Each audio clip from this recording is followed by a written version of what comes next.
इनको कांग्रेस को जो है वो सड़क पे जो है वो प्रदर्शन करने की ज़रूरत नहीं है।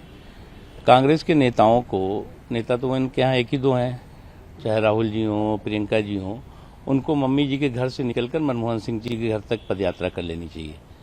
तो आज जो महंगाई बढ़ी है उसके बाहरी कारणों का उनको पता लग जाएगा। जब इनके समय में महंगाई थी तो अंदरूनी कारण थे, लूट थी, लूट को 100% छूट थी। और नरेंद्र मोदी जी ने इन पिछले 2 सालों के संकट के समय में दुनिया में जो आर्थिक तंगी और मंदी के बावजूद भी भारत को उससे प्रभावित होने से बचाया। लेकिन अगर सप्लाई चेन बाधित होगी युद्ध के कारण तो उसका असर जहां पूरी दुनिया में पड़ा है, भारत में भी पड़ेगा। इसको कोई अस्वीकार नहीं कर सकता, लेकिन कम से कम पड़े ये कोशिश हो रही है। लेकिन अनफॉर्चुनेटली इनकी समस्या क्या है कि इनको जो है वो तर्कों की इनके पास कंगाली हो गई है, और इसलिए हम तर्कों की कंगाली को ठीक करने के लिए हमारे बिना मांगी सलाह यही है कि आप जो है मम्मी जी के घर से निकल करके और मनमोहन सिंह जी के घर तक पदयात्रा करिए और उनसे पूछिए कि क्यों महंगाई बढ़ रही है। जी सर, मनीष सिसोदिया बीजेपी वाले जो हैं हमारे दिल्ली के सीएम को जो है मारना चाहते हैं। कल जिस तरह से प्रोटेस्ट हुआ, काफी भीड़ थी, उनके गेट को भी जो पेंट किया गया, कैमरेज तोड़े गए, सीसीटीवी कैमरे। देखो, विजय के बाद भी विलाप का जो है वो एक अनूठा उदाहरण और नमूना अगर कहीं देखना है तो केजरीवाल साहब और उनकी पार्टी में देख सकते हैं।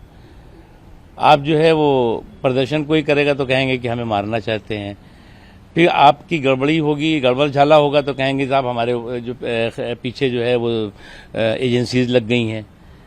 तो ये विलाप मंडली इस तरह से विलाप कर करके लोगों को गुमराह करने का काम हमेशा करती रही है, लेकिन एक्सपोज भी होती रही है और इस बार भी एक्सपोज हो रही है। हाउस ने जो है बिल पास कर दिया है 3 सिविक बॉडीज को एक सिविक बॉडी बनाने का, उस पर क्या बोलते हैं? देखिए, आज दिल्ली की ये एक जरूरत थी, और दिल्ली की इसलिए भी जरूरत थी कि अगर आप इस दौरान हालात देखें तो जो दिल्ली जो एक राजधानी है, यहाँ की जो एमसीडी थी वो किस तरह से बेहाल और बदहाल थी, किस तरह से वहाँ उसके कर्मचारी पूरी तरह से असहाय महसूस करते थे।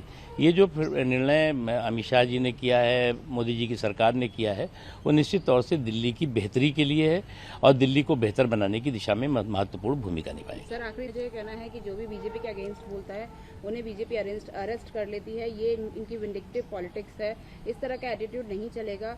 वहाँ के जो है डिस्ट्रिक्ट प्रेसिडेंट को बुलाकर जिस तरह सम्मान किया गया देखो, ममता जी को समझना चाहिए कि उन्होंने पश्चिम बंगाल वीरों की भूमि कहलाती थी, शौर्य और पराक्रम की भूमि कहलाती थी। आज गुंडे, अराजक तत्वों और खून खराबे की भूमि बना दी है। उसके बाद आप जो है वो सारे दुनिया पर आरोप लगा रहे हैं, अपने गिरेबान में नहीं झांक रहे हैं।